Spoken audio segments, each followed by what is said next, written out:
Hi friends, welcome to tasty cooking. இதை விட சுலபமாக ஒரு குழம்பு ரெசிபி செய்யவே முடியாது. ரொம்ப குவிக்காகவும் ஈஸியாகவும் ப்ரெஷர் குக்கரில் செஞ்சு முடிச்சிடலாம். அதே சமயம் ரொம்ப டேஸ்டியான ஒரு ரெசிபி. அவசரமான காலை நேரத்தில் இது போல் ட்ரை பண்ணி பாருங்கள். வாங்க இந்த ரெசிபி இப்போது எப்படி செய்கிறதுன்னு பார்க்கலாம். 3/4 கப்பு பாசி பருப்பு எடுத்துக்கோங்க. நல்லா வாஷ் பண்ணிவிட்டு ஒரு ப்ரெஷர் குக்கரில் சேர்த்துக்கலாம். ஒரு கையளவு துவரம்பருப்பை வாஷ் பண்ணி சேர்த்துக்கோங்க. 10 சின்ன வெங்காயத்தை கட் பண்ணி சேர்த்துக்கோங்க. ஒரு தக்காளி சேர்த்துக்கலாம். 10 பூண்டு சேர்த்துக்கோங்க. 2 பச்சை மிளகாய் சேர்த்துக்கலாம். உருளைக்கிழங்கை தோல் சீவி கட் பண்ணி சேர்த்துக்கோங்க. 1/4 கப்பு புளி தண்ணி சேர்த்துக்கலாம். குழம்புக்கு தேவையான அளவு தண்ணி சேர்த்துக்கோங்க. 3லேருந்து 4 கப்பு தண்ணி சேர்த்துக்கலாம்.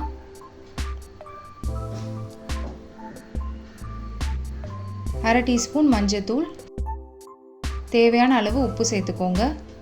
குக்கரை க்ளோஸ் பண்ணிவிட்டு 3 விசில் ஹை ஃப்ளேமில் குக் பண்ணிக்கலாம். தேங்காய் பேஸ்ட் ஒன்று ரெடி பண்ணிக்கலாம். அதுக்கு அரை கப்பு தேங்காய், 2 டீஸ்பூன் ஜீரகம் சேர்த்து பேஸ்ட்டாக அரைச்சி தனியாக எடுத்து வச்சுக்கோங்க. இப்போ 3 விசில் ஆயிடுச்சு. ப்ரெஷர் எல்லாம் ரிலீஸ் ஆகிடுச்சு. குக்கரை ஓப்பன் பண்ணிடலாம். பருப்பு நல்லா வெந்து வந்துருச்சு. ஸ்டவ்வை ஆன் பண்ணிக்கோங்க. லோ ஃப்ளேம்லேயே இருக்கட்டும். அரைச்ச தேங்காய் பேஸ்ட்டை சேர்த்துக்கலாம்.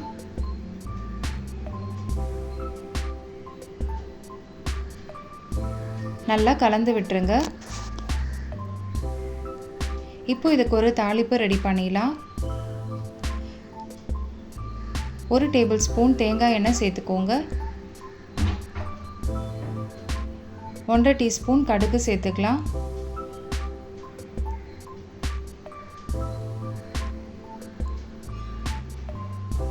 2 காஞ்ச மிளகாய் சேர்த்துக்கோங்க. கருவேப்பிலை சேர்த்துக்கலாம்.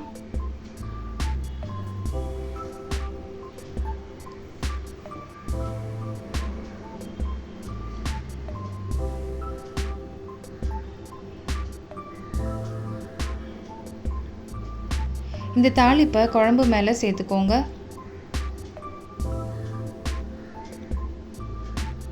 நல்லா கலந்து விட்டுறலாம். ஒரு பவுலுக்கு மாற்றிக்கோங்க. அவ்வளோதான், டேஸ்டியான உருளைக்கிழங்கு பருப்பு குழம்பு ரெடி ஆகிடுச்சு. உருளைக்கிழங்குக்கு பதிலாக முருங்கைக்காயும் சேர்த்து செய்யலாம். ரொம்ப டேஸ்ட்டாக இருக்கும்.